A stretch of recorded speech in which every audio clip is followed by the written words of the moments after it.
The Okay, name of the pot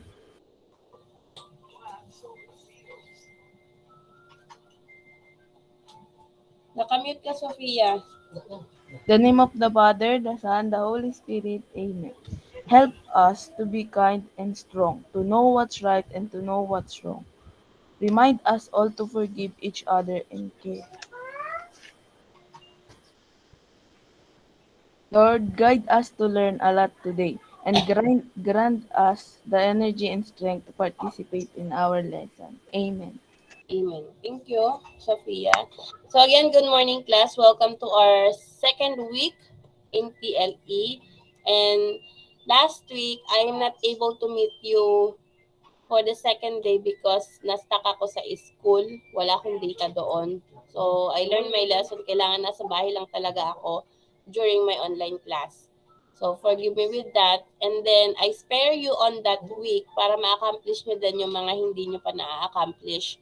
Kasi hinihingi na din ng mga subject teacher yung mga outputs nung first quarter.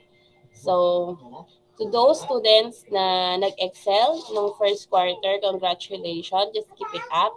And yung mga nag-strive pa this quarter, continue to strive harder kasi it's for your benefit. So thank you for um, keeping your dedication to our class. No, kahit na alam ko minsan nahirapan kayo sa signal. So ako din naman.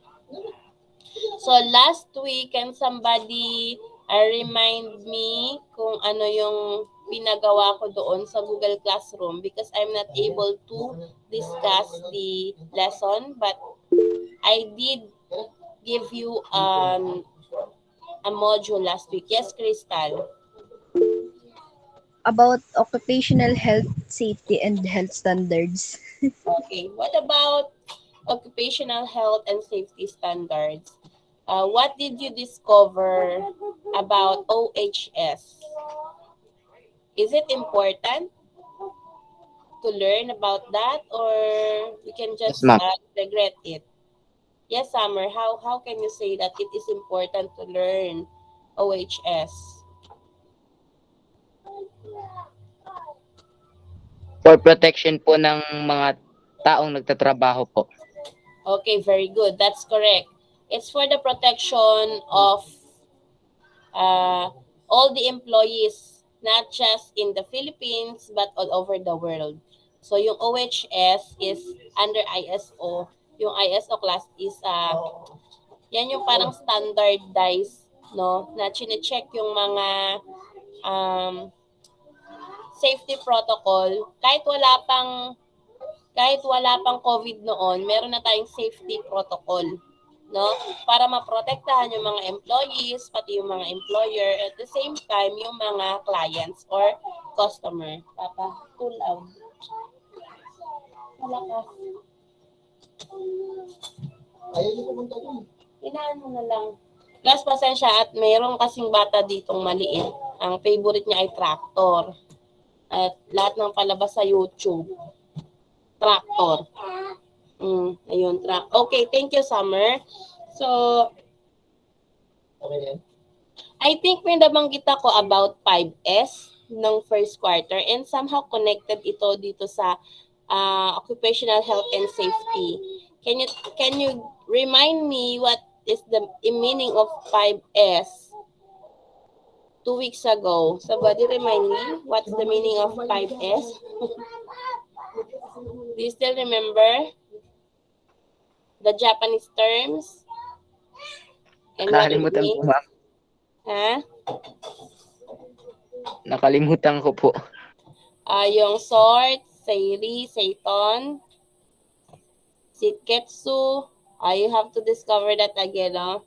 So, those 5S kasi class. You remember, Angelica, you have your notes? Opo. Okay, can you give your classmate an overview about 5S? Recall natin, ha? Go ahead. Ano po, ma'am? Siri, Satan, Siso, Siketsi, Sitke. Tapos sa English Okay. po, ma'am, short system, systemize, whip, sanitize, tsaka self-discipline po. Okay, very good. So, thank you, Angelica. So, yun yung importansya. Ganon ka-importante yung nagte-take down notes na class. Kasi yung brain natin, we cannot remember everything. Pero kapag sinusulat natin, like me, alam nyo ba class na super malilimutin ako? In a sense na sinulat ko yung article pero hindi ko memorize. Ganon siya. Ganon yung brain ko kumikilos. So ganon din. Kaya kailangan ko sabihin agad kasi mamaya makakalimutan ko na. That's my identity. No? Nakakalimutan ko agad. So I need to write it down. So I hope you are doing just fine. No, kung magaling yung recall nyo or yung memory nyo, that's good. Pero better kung nagra-write down kayo ng mga importanteng details. So that's the reason why I'm encouraging you to make your own portfolio. Okay, thank you, Angelica. So, in connection with that, di ba sabi ko sa inyo, unahin natin yung module 5 wherein nag-focus siya doon sa mga hazard na na na-encounter natin doon sa ating workplace. So, as you read your module last week, ano yung mga na-discover nyo na hazard? Actually, 6 yun. Ano yung mga na-discover nyo na hazard doon? So, I will call you by name. Lahat kayo tatawagin ko. So, let me start with... Sige, mauna ka, Crystal. Sunod ka, Sofia, and then Cheryl. Crystal. Chemical, biological, mechanical po, Okay. ergonomic, Mm-hmm. physical, tapos po yung WOH po ba yun? Yes, okay. Thank you, Crystal. Next, Sofia. Biological, chemical, mechanical, physical, ergonomic, and working organization, work organization hazard. Okay. Thank you, Sofia. That's correct. Cheryl, you're next. Biological, Go ahead. biological, chemical, mechanicals, physical, ergonomic, and work organization. Okay, thank you. Thank you, Cheryl. Any other hands? So your grade is what you make it. Summer. 3 modes of hazards na lang po. Okay, 3 modes of hazard. What about that? Dormant, armed, and active. Okay. Summer, can you tell your classmate what is the difference between dormant, active, and armed? Friends left the meeting. Nakinote yun. Summer, can you give the difference? Ma'am, yung dormant po, ano Mhm. po siya, meron po siyang possibility po na makasira. Pero po, wala pa po siyang na-damage po na na properties o environment at saka yung buhay din po ng tao. Okay, parang hazard at risk pa lang, no? So, parang pwede pa lang pagsimulan. Apo. Okay, what about armed? Ang armed po,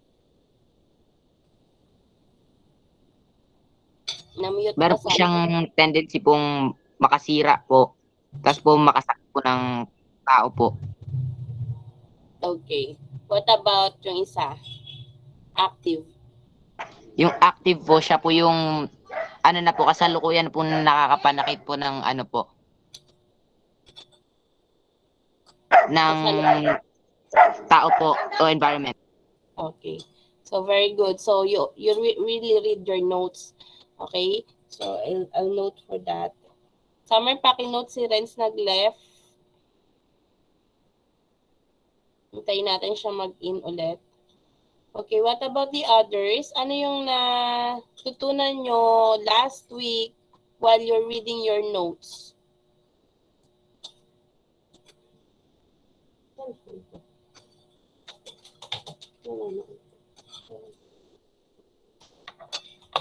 Wala na ba? Wala na? Caleb, ikaw, nagbasa ka na ba ng notes? Pa. Hindi pa, magbasa ka. O, Summer Katara left the meeting.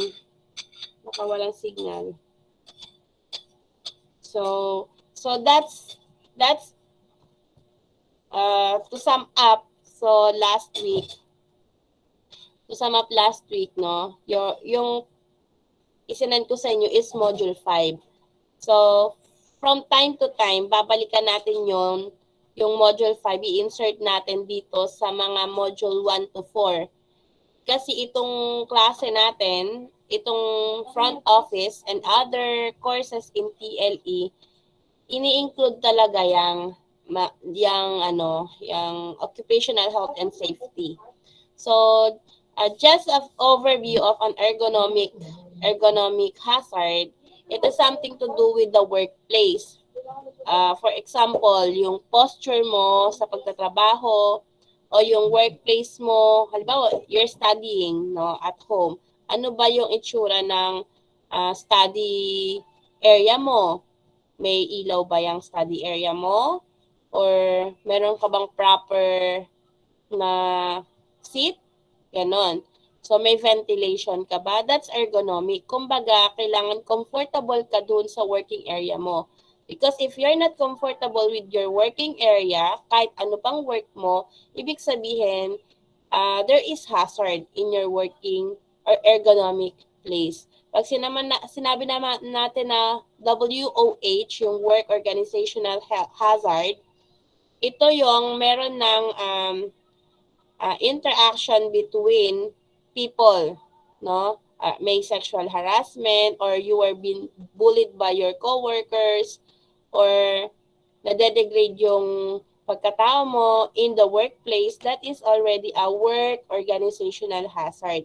So, if you experience those things in the classroom, in the, lack of respect, that's a work organizational hazard. That's correct, Crystal.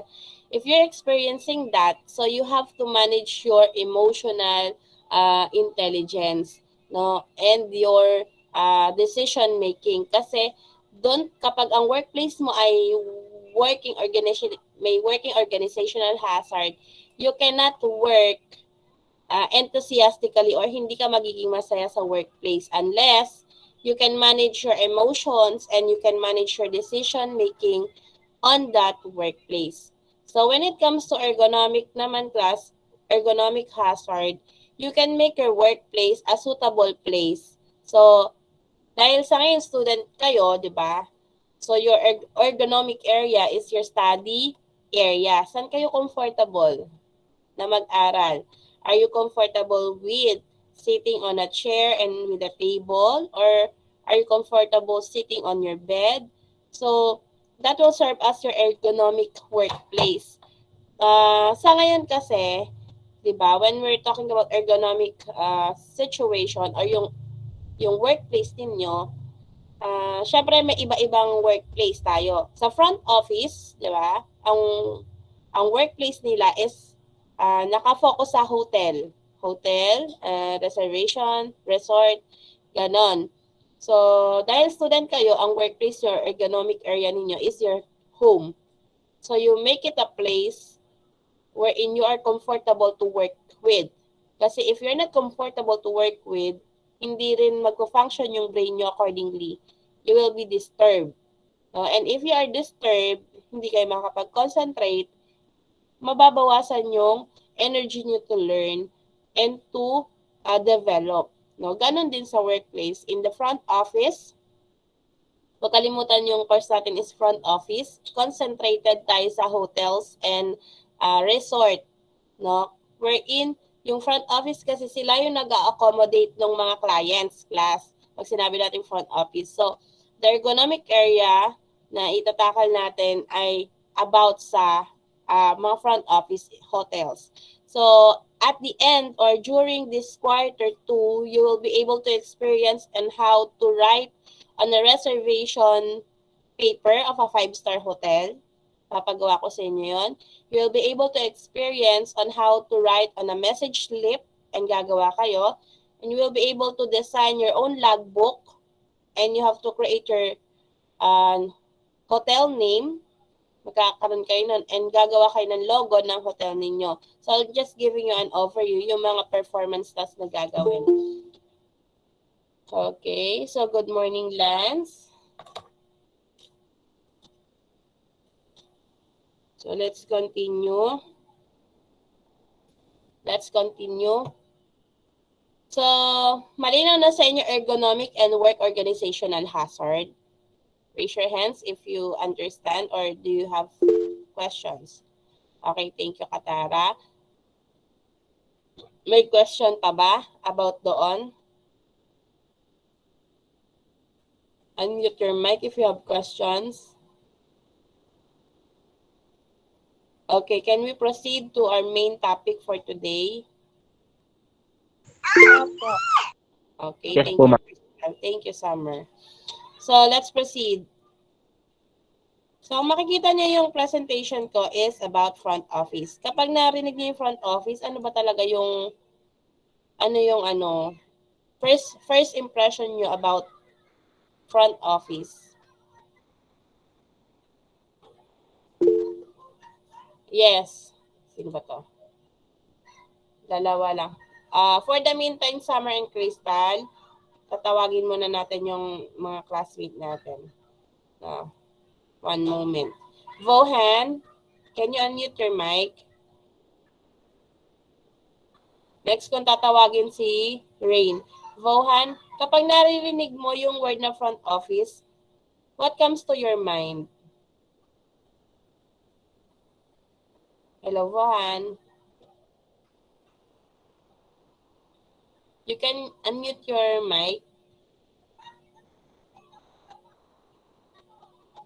Okay, let's give him 10 seconds or 5. And then if Cheryl, you can unmute your mic. Ikaw yung next.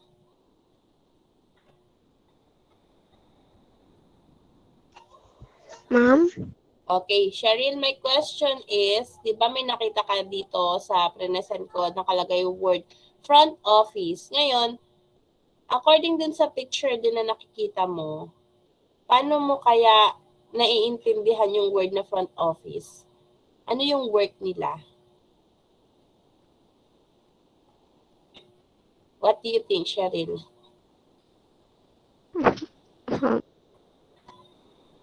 Ano kaya yung trabaho nitong front office? Kita mo ba tong picture? Ma'am, parang ano po? Parang nag-a-assist po siya, ma'am. Yon, tama, nag-a-assist. Tama ka doon, Cheryl. So, wag mahihiyan sumagot. Nag-a-assist front office. So, have you ever tried to enter in a hotel? Sino na dito yung nakapunta ng magandang hotel? Yung nag-stay in kayo ng family niyo doon on a vacation. Meron ba dito na nakapag-try ng pumasok sa isang magandang hotel?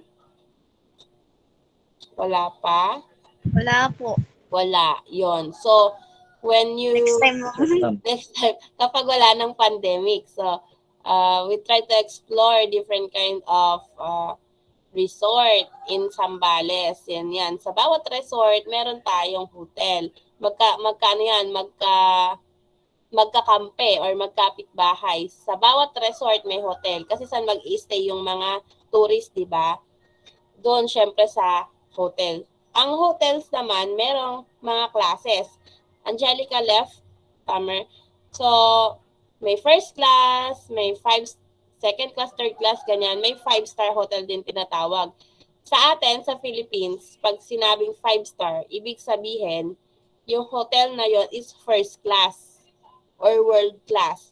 So, we have 5-star hotel in Manila. Papa, tama, Manila, 5-star hotel. Talaga yung name niya.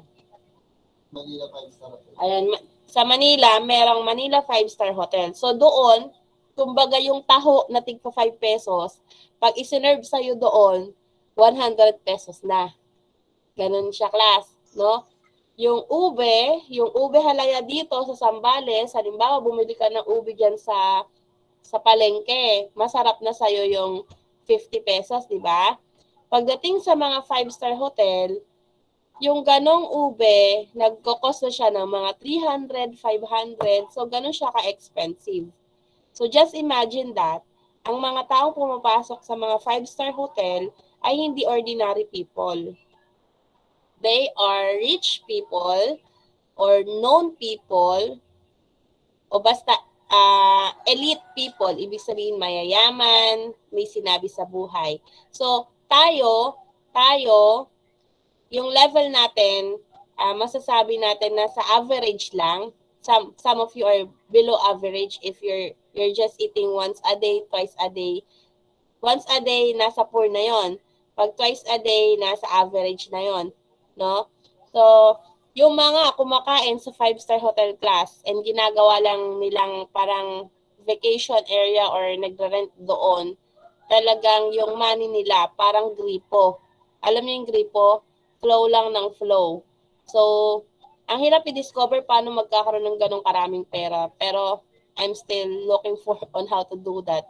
So, pangarap ko din namang makapunta dun sa ganong klaseng place. Kasi, there's a kind of feeling kapag nakapunta ka sa isang mamahaling lugar, parang there's a special feeling, no, pag nandun ka sa ganong place.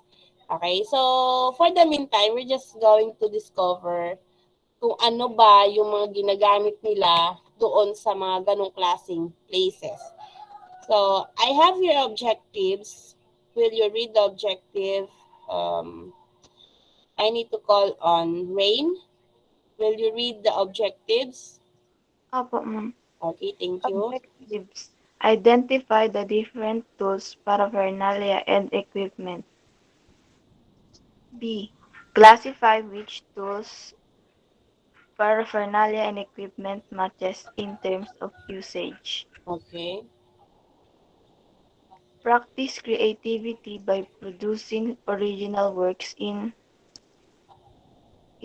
conceptualizing ideas in front of office related works. Okay, thank you. So, nag-left si Caleb and Renz. Bumalik na si Caleb. Thank you, Rain. So, ang objective natin ay tatlo. So, first, we're going to identify different tools, paraphernalia, and equipment.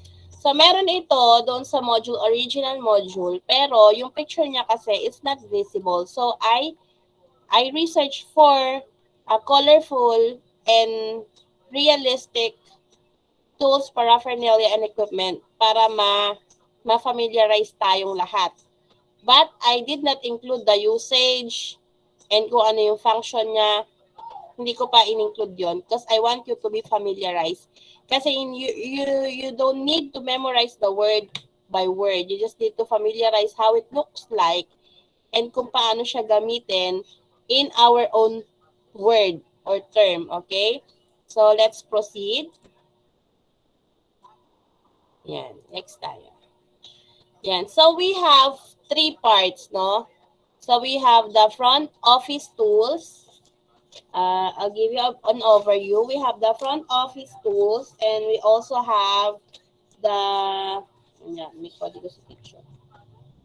So, we have the front office tools and then we have the front office equipment and we also have the front office paraphernalia. So, take note for this one.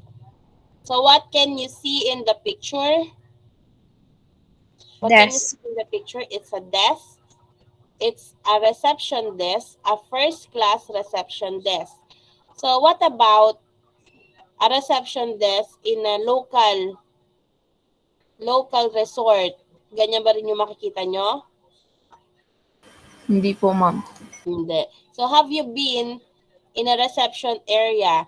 So, ano yung mga nakikita nyo sa isang reception desk? May tao ba dyan o wala? Summer.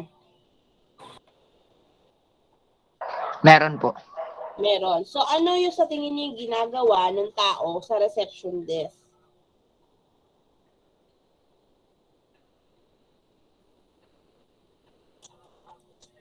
Like this one. Like this one. Ano ba yun? Diba ito, siya? Ayan, ito yung pinakaloob ng reception desk. Yung pinakita ko sa inyo, yung front. So what do you think yung ginagawa ng nasa reception area? Yes, Sophia. Ma'am, niwe-welcome niya po yung mga dumadating na tao. Okay, wini-welcome niya yung mga dumarating na tao. What else? That's good. Crystal. Yung mga call po, ma'am, nagtitake po sila or may tatawagan po. Okay, nagtitake sila ng calls, nag-answer sila ng calls. Very good. What about Katara? Ina-assist po nila ma'am yung mga tao. Okay, very good. So, ina-assist nila yung mga tao. So, yun yung mga trabaho ng receptionist na nasa reception desk. So, very good doon. So, may idea kayo. So, meron pa silang ibang task na ginagawa. So, bukod sa nagtitake ng calls, bukod sa kine-check nila kung anong available room, sila din yung keeper ng key, and then sa kanila iniiwan yung logbook and everything. Yes, Crystal? Yung guest service po. Tapos yung mga nag-check-in po, tsaka check-out. Yun din. Sila yung nagre-receive nun. So, you have a sort of idea about reception desk and a receptionist. Yes, okay, let's proceed. What about this one? What is this? Caleb? Ano sa tingin mo to? May nakasulat naman na.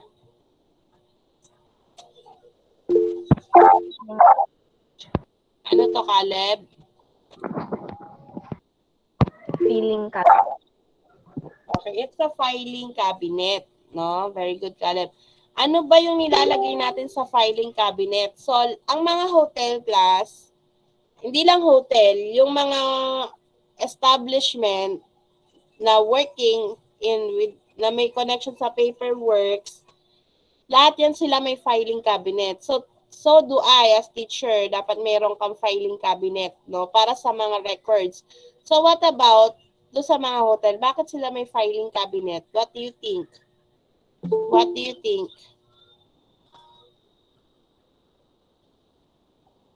Yes, Crystal, what do you think why yung mga hotel ay mayroong filing cabinet? Para po, yung documents po nila po may lalagyan. Yan po yung ginagamit po para po mag-store ng documents. Okay, yan yung ginagamit para mag-store ng documents bukod doon sa soft copy o yun sa mga software, no, na ginagamit. Kailangan pa rin nila ng backup na hard copy. Kapag mga ganitong class, filing cabinet, ang ini-store dyan, mga hard copy. Pag sinabing hard copy, ito yung mga printed, mga visible, no? Nasa bond paper, nasa cardboard, ganun yun. So, I see hands again. So, natandaan na. Another front office tools is filing cabinet. Yung nauna is reception desk. So, what else? Let's discover. What do you think this one? Ano to?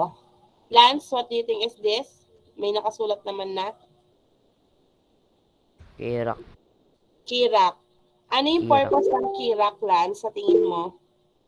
Anong purpose ng Kirak doon sa reception area ng isang hotel? Ano po, ma'am? Susi sa pinto, ma'am, kung saan po Okay.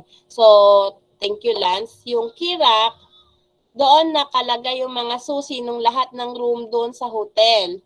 No? Doon din nakalagay yung susi kung yung mga importanteng parts ng hotel, no? Or ng kahit anong establishment. So yung receptionist, sila yung sila yung nakaka-memorize niyan. Yes, para ma-organize, para hindi kung saan-saan nakalagay yung susi. No, para pag hiningi ng guest, bibigay nung receptionist yung key. Kapag iiwan naman ng guest, isasabit naman ng receptionist doon sa tamang lalagyan. That's the purpose of the key rack. No? In a simple explanation. So we have an English explanation of that. Ayoko nang masyado kayong i-explain sa inyo yung ganon, no? Mas maganda yung actual na nakikita niyo yung picture and visualize nyo how does it work. So ganon. Are you learning or not? Yes. Okay, so let's proceed. So last in the front office tools, so para siyang filing cabinet, right? Magkamukha sila, but they're not. So have you seen any movie na, meron movie na ano, eto parang Korean novela din siya. Merong movie na yung yaman nung isang tao inilagay niya sa safety deposit box and then binalikan niya after ilang years. Parang ganito yung safety deposit box, ganito yung purpose niya. So sa ibang bansa may ganito class. Kung halimbawa, meron kang valuable things, no, na gusto mong i-store. And then wala kang space sa bahay. Para safety box nga siya, para hindi manakaw or whatever. Pupunta sila sa isang area, parang full of the safety deposit box yon, and ilalagak nila or ibibigay nila doon yung importanteng bagay na meron sila, money, title ng land, and ikikip nila. Halimbawa dito, so halimbawa may title ako ng land, gusto kong ikip, ayoko makita ng mga tao sa bahay or ayokong manakaw, dito ko i-restore, i-install, sa safety deposit box. So, merong individual safety deposit box, yung mga businesses, small businesses, dito nila ini-store, pero yung mga big company like hotel and other company, meron din silang safety deposit box, no? Pero yung mga millionaires, talagang meron silang particular na safety deposit box. So, ano yung mga ini-install sa safety deposit box? What do you think? What do you think? What about? Yes, Summer. What do you think? Ano yung mga nilalagay sa safety deposit box?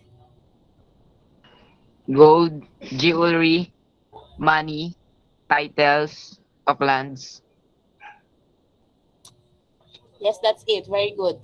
So, anything that is valuable and may worth sa market, what I mean, tumataas yung amount niya, hindi bumababa, ini-store dyan. If it worth million and billions, they need a safety deposit box. So, in some hotels, pero hindi ko pa naman to na-encounter, sabi ko nga sa inyo, I've never been in a 5-star hotel. No? But they have this safety deposit box. Kasi yung mga mga guests natin sa 5-star hotel, sometimes they have valuables that they need to, hindi naman halimbawa lalabas sila doon sa kanilang room, di ba? And magmamamasyal sila. They have this valuable things on their hands. Pwede nilang i-deposit dito for the meantime. Yun ay under pa din ng front office tools ng isang hotel. Okay, yung safety deposit box. So, what's the difference between the safety box and the filing cabinet? Can you give me the difference between the two? Christina, ano yung pinagkaiba ng filing cabinet sa safety box? What do you think? Christina?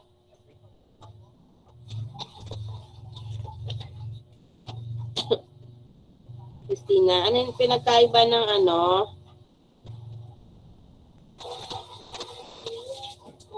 Christina, anong pinagkaiba ng safety box and filing cabinet? Unmute your mic. Mas safety po yung deposit box po. Okay. Ano naman yung laman ng filing cabinet? Diba may lock din yun? What's the difference? Kung mas safe to sa deposit box, ano naman yung laman ng filing cabinet? Can you put gold in a filing cabinet, Christina?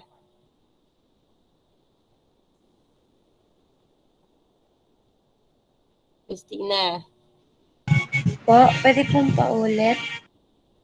You have to listen na. Okay, safety box, sabi mo importante kasi nilalagay doon. My question is, doon sa filing cabinet, can we put gold in it? Or can we put money in the filing cabinet?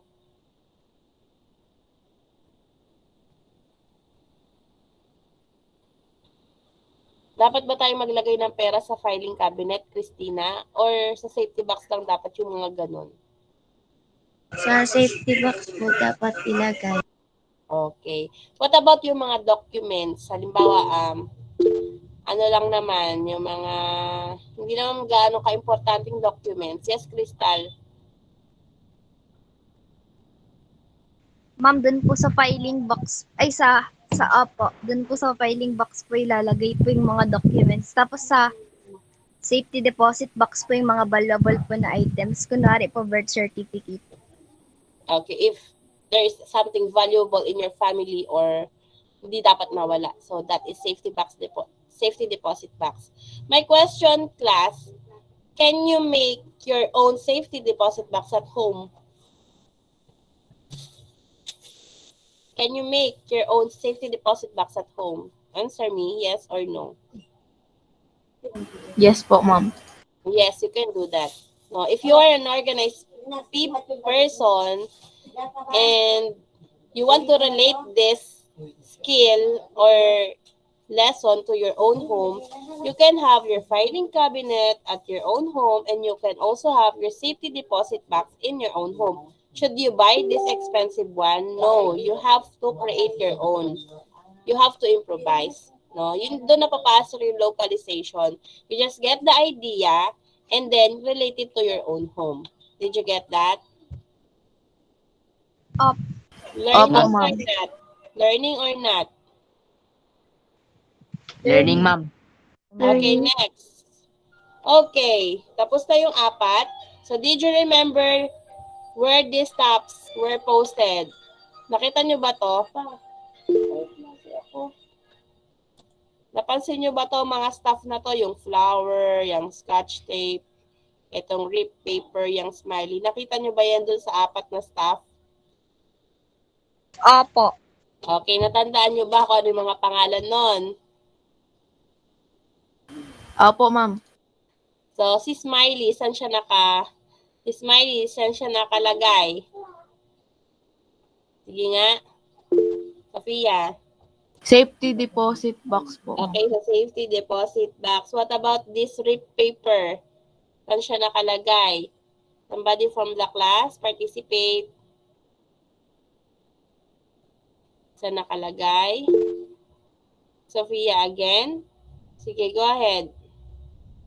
Kirak, ma'am. Sa Kirak siya nakalagay. Sa Kirak. What about yung flower? Somebody from the class participate. Crystal. Cheryl. Wait a minute, Crystal. Cheryl. Sa reception desk po. Sa reception desk. Okay, good. And then, what about this scotch tape? Masking tape. Angelica. Sa filing, cabinet. The filing cabinet. So, this is just a symbol, no? Or I'm just testing your eyes kung how clear is your eyes is. So, very good. So, ganun nga. So, next na tayo. Yan. So, kaya na ba nating i-name yung mga tools na to? Yes. Let me call. Opo, Yes, po. ma'am. Sige, isa-isa tayo. Acadia, name this 4 office tools. Madyo? Acadia. Ano ba si baby? Ma'am? Pangalanan mo tong mga office tools na to. Yung una, anong tawag dito? Yung una po, ma'am, is, Start with an S. safety box, safety deposit box po, ma'am. Okay, very good. What about the other one? Yung pangalawa po, Kirak po. Kirak. Tama. And what about the third one? Yung pangatlo po, filing cabinet. Okay, it's a filing cabinet. Very good. What about the fourth picture? Ano po, reception desk. Okay, very good. Reception desk. So, thank you. Next, we have Rain. Rain, can you name the 4 office tools before we proceed to the next one? Opo. Safety deposit box, K-rack, filing cabinet, and reception. Reception desk. Don't forget that. Okay. Thank you, Rain. Very good. Sino isa? Si Acadia. Okay, let's proceed. So, kayang-kaya nyo na to, no? So, Opo. these are the office tools. Remember that the office tools are the safety deposit box, the key rack, the filing cabinet, and the reception desk. And i-construct nyo na sa isip nyo ano ba yung mga function noon, para saan yon. So, you can research, but I just want a short explanation on how you understand it. Okay? Ayoko ng madaming explanation kasi tatama rin ako magbasa. Short but precise. That's all I want. Let's proceed to the front office equipment. When I say equipment, it's connected with electricity, technology-based, electricity-based, and something that is expensive also. No? So I have here 3 words. CSI. So remember, computers, software, and internet. Sabi sa call sa internet, no? Yung parang ngongo. So pag Pilipino ka, internet yan. No? Pag slang nga internet yan, parang ngongo. So what do we have in the front office? Can you repeat it with me? CSI means? CSI means? Cheryl. CSI means computer, software, and internet. Very good. So, tatlo talaga to, class. So, pinag-isa ko na lang. Why pinag-isa ko siya? Kasi they are connected to each other. If you have a computer but you don't have an internet and software in it, hindi mo rin siya magagamit. So, ano yung mga example ng software? So, you have to take this note. You have the Microsoft Office. You have the Microsoft Word, Excel, PowerPoint, Adobe, publication, you name it. Okay? That is an example of software. So you research in the internet what are the different kinds of software, you name it. So basically sa front office, ang ginagamit nila dito is Microsoft Excel, Microsoft Word, and madalang lang yung mga publications. Okay? So, you just remember Microsoft Excel and Microsoft Word for the software. Yun lang ang ilalagay ko dun sa quiz if there is any quiz. Microsoft Word and Microsoft Excel is an example of software. So, yung Adobe Spark and Canva is another example of software also. Sa computers, so we have laptop, desktop, tablet, your cell phone is also, meron na rin yan chips ng mga para pang computer. So sa front office, it is a necessity, class. Bakit necessity? Si computer, si software, at si internet. Why? What do you think? Bakit si CSI importante sa front office? Sa tingin nyo? Yes, Crystal. Bakit importante si CSI? Para po ma-get in touch po sila sa mga customer po na ano po. Nagpapa-reserve po or yung mga file po na pinapaayos po. Para po Okay, ma-manage po nila. Tama yon. So we need computer, software, internet to run a business nowadays. During the computer or technology, ang tawag dito kasi yung ating age ngayon is wireless age tayo ngayon eh. Parang lahat sa atin, we need internet, no? To study like us, we need internet. So, same with the hotels and the 5-star hotels, reservation from other countries, alangan naman halimbawa, galing ka sa Amerika, di ba? Magpapareserve ka sa hotel. Alangan naman magto-travel ka muna ng airplane and then pupunta ka dun sa mismong front desk para magpa-reserve. Hindi ganon, no? So, nowadays, we're using internet and software to connect with other people. So, in the front office, they use computer software and internet to do reservations, to answer inquiries, to manage their files, and everything that is working inside the front office or in a hotel. Did you get that? Do you understand? Opo, ma'am. Okay, so when you're running a hotel, it is important that you have a good internet connection. Lalo yung mga first class. What about yung mga nasa mga resort lang, mga putyo-putyo kung tinatawag. Okay lang kahit walang internet doon, kasi may data naman. So, importante pa din yung connection. Kasi nowadays, when you want to get clients or tourists, you need to connect with people. Okay? Importante yon. If you will not connect with people, you will not communicate with people, your target, wala ka ring magigain. Kahit gaano ka-talented ka or gaano ka kagaling, if you don't know how to communicate, that is useless. Kasi hindi ka madi-discover if you're not going to speak up for yourself or hindi mo ipapakilala yung sarili mo. You have to build your identity. No? Parang ganun din sa mga hotel class. Bakit nga ba yung 5-star hotel is 5-star? Pinakilala nila yung sarili nila. No? Sa mga mayayaman. Ganun din, bakit ba yung mga artista sikat? Diba? Kasi merong nagpapakilala sa kanila, the media. So, same with us, ordinary people. If we want, hindi naman, sige, ayaw natin maging kilala tayo, but we want to establish ourselves. The one day we have to be a professional one, or magiging maayos yung life natin. So, we have to work on it. So ngayon yung araw na yon, you have to work out for your potentials ngayon yon, no? Let's proceed. CSI is important, yes or no? Yes po. ma'am. Okay, next. So, printer, syempre, importante yan. Di na natin i-discuss, no? Because you just have to print all the hard copy if they want to receive, if they need the record na ipapadala sa ibang offices or what, you need the printer. So, automatic yung class. Pag may CSI ka, may printer ka dapat.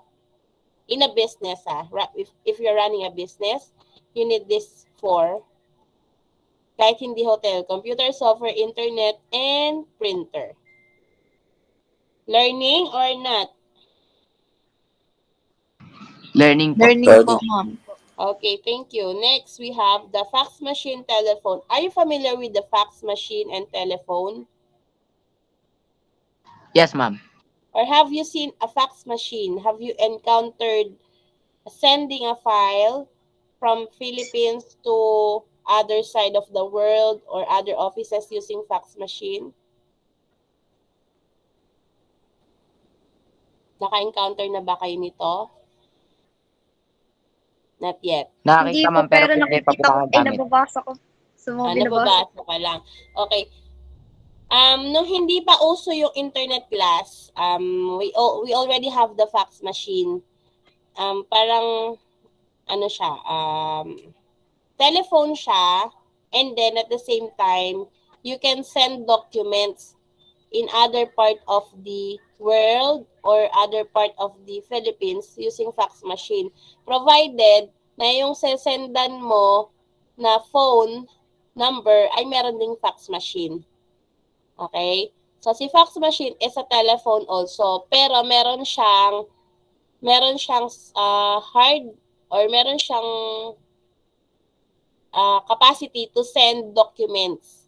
Parang Xerox machine, papadala mo parang scan machine, pero ipapadala mo doon sa katransact mo through fax machine din. But nowadays, we're not using this anymore kasi meron na tayong scanning machine. So you can just send your scanned copy and send it to whoever you want is to send your documents. Na? So, hindi na siya masyadong ginagamit ngayon. But I don't know if this thing still exists in the hotels or other offices. We don't know because hindi naman tayo nagpunta pa doon, no? But the telephone exists. You know how to use it, right? Yes, ma'am. So it's just like your cell phone number. You have to contact the number and then you wait for the phone to ring and then answer and then you talk. Ganon, no? So 20 years ago, 15 years ago, or 20 years ago, I was using a telephone. I don't have any cell phone to communicate with my classmates. So, ganun din sa mga hotel. Ngayon, meron pa rin silang telephone kasi when they are, halimbawa, room service, no, they have to use the telephone. Tawag ng intercom, no, kapag sa loob lang ng isang area or ng isang building, intercom telephone na kapag telephone yung gamit kapag yung sa ano na labas na ng isang area. Halimbawa, tatawag ka sa Manila, tatawag ka dito bandang Zambales, you're using telephone. Intercom yung tawag kapag inside lang doon sa establishment. Do you get that? Yes, teacher. Opo. Opo, ma'am. Okay, so si fax machine and telephone, magkapatid, meron lang siyang konting difference. Let's proceed. And this is the most important part in front office equipment wherein if you don't have this, you're not able to collect payments. Okay? So, we have the cash register na nakikita nyo din yan sa mga malls, sa mga grocery stores na high-tech. So, we have the cash register. And then, we also have the credit card imprinting machine. Yung swipe na lang class.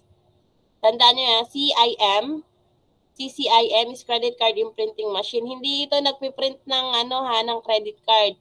Ito yung nagre-read ng mga credit cards para makapag-transfer ng money or makapagbayad ka using your debit card or credit card. Do you know the difference between debit card and credit card? Alam niyo yung difference nun? Debit at saka credit? I still have 6 minutes. What's the difference between credit and debit card? Anyone from the group? Nawala ng signal si Crystal, nag-left. Summer. Ayun na, bumalik na naman. So, Katara, do you have any idea what's the difference between credit card and a debit card?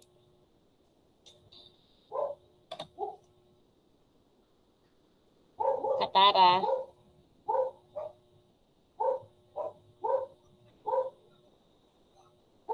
Hello, Katara, are you there? Nag-left siya. Sige, Sofia.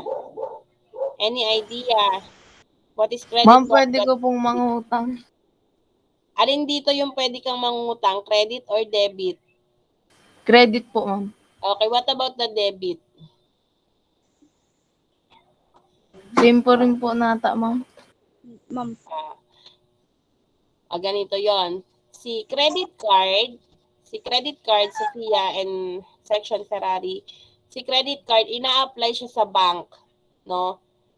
Ina-apply siya sa bank kung tapos pwede kang bibigyan kanila ng halimbawa 20,000, pwede mo siyang gastusin.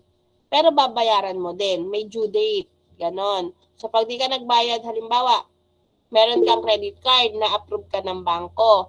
Tapos may 20,000 na laman yon. So yung credit card na yon, pwede mo siyang gamitin sa mga places na ginagamitan din ng credit card imprinting machine.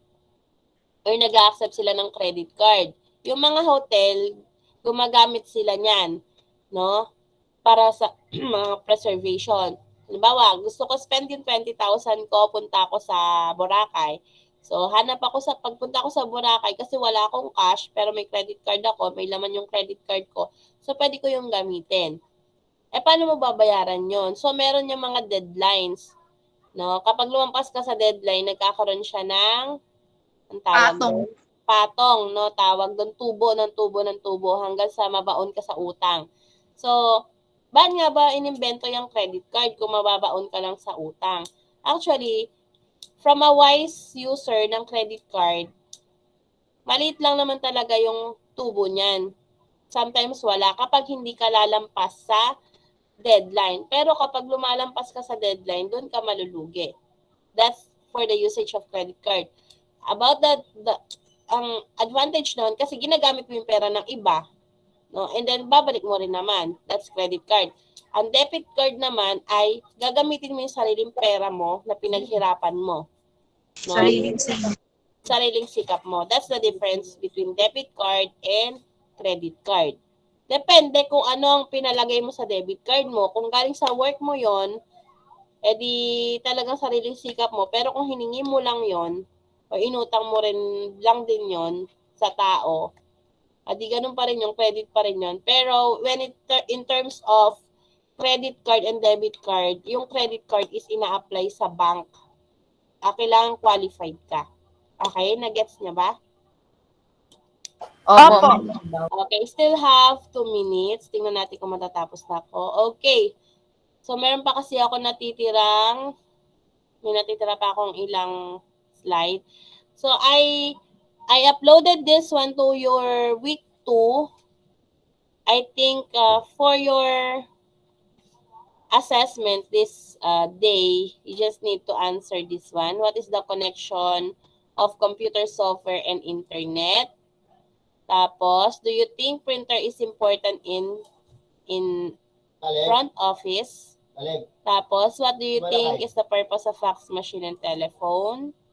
Which among the FO means front office? So, which among the front office equipment makes the most money sa tingin nyo? Doon sa pinakita ko sa inyo. Alin doon ang gumagawa ng pera? Crystal?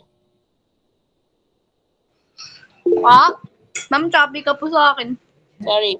Doon sa pinakita ko sa inyo, which among the front office equipment makes the most money? Summer. Credit card and printing machine po. Yun. Kasi pag wala yon, pag mag-receive ka ng money sa mo i-store. So, sa isang hotel, kailangan laging merong credit card, imprinting machine, at saka cash register. Thank you, Summer. And then, ito naman ay nasa, nyo na eh. So, bibigyan ko lang ng So, ito yung mga, bukas na lang natin ito i-discuss, yung front office paraphernalia, and then sasabihin ko na rin yung task ninyo tomorrow. But to give you an idea, you can research for a reservation form of a 5-star hotel. Kasi if you fill out nyo yon, one of your activity, and then message slip, you can start searching on how it looks like because gagawa kayo niyan. And then, this is not necessary but it is important in every transaction. Pen. Calculator is also necessary, though we also have computers na. And then, cash receipt, importante to class na itinatago sa mga transactions sa hotels kasi palaging hinahanap yan. And then, this one is a guest folio. Tomorrow natin di-discuss. Pero hindi ko to ipapagawa sa inyo because ito ginagawa na sa Excel. And then, ang hotel ay meron ding logbook. So, you will be able to design your own logbook, no? In this week. And then, what else? The key card. Ito, hindi nyo na to kailangan i-decide kasi specialized lang yan. Doon sa, yung key card ginagamit sa sa door ng mga hotel. Kita nyo naman yan sa mga Korean novela, right? And sa mga movies. So, tingnan natin. And then, ito na nga yung performance. So, bukas ko na lang pipili kayo. So, if you have time today, you can do you can choose na mamaya. No? But you need to answer this one. Malinaw ba yon kung sa inyo yung Think Cloud class? Are you with me? Opo, ma'am. Yung Think Cloud, yun yung sasagutan ninyo. So you don't need to further research more words. Just write down what you understood, no, about computer software internet. Pwedeng Tagalog, pwedeng English. You submit it in the week 2 folder sa TLE. Okay po? Opo. So, may natututunan o wala? Meron po, ma'am. Meron po, ma'am. Okay, so for today, recall ko lang, Early Birds, Ren, Sofia, Caleb, Summer, Christina, Crystal, Cheryl, Acadia, Katara, Rain, Angelica, and Vohan. Late for today is Lance and Onika. Prayer for today is Sophia. Recitations, Crystal, Summer, Angelica, Cheryl, Rain, Sophia, Katara, Caleb, Lance, and Acadia. Meron ba akong hindi natawag? Si Yvonne nandito na. Right, Yvonne, di ba? So, natawag ko lahat. Yung iba hindi nakapag-recite. So, you still have your chance tomorrow, 3 o'clock p.m. So, our attendance keeper for this week is Summer. And our link keeper for this week until next week is Sophia. Is that clear? Opo, Yes, ma'am. ma'am. Okay, another reminder, turn in your week 1 activities. Sana matapos na yun ngayong Monday para hindi kayo matambakan ng mga activities on future days. So I hope you attained learning today and adapt it on your personal progress. Goodbye, class. See you tomorrow. Goodbye po, ma'am. Goodbye, Thank you ma'am. po. Bye. Yes, Sophia, may nagtataas ka ng kamay. Ma'am, di po ako naggawa po ng early bird batch, ma'am. Gawa na lang po ako, ma'am. Hindi ba kita pinagawa? Hindi po, ma'am. Sige ka, ano ka na lang yung parang ibon.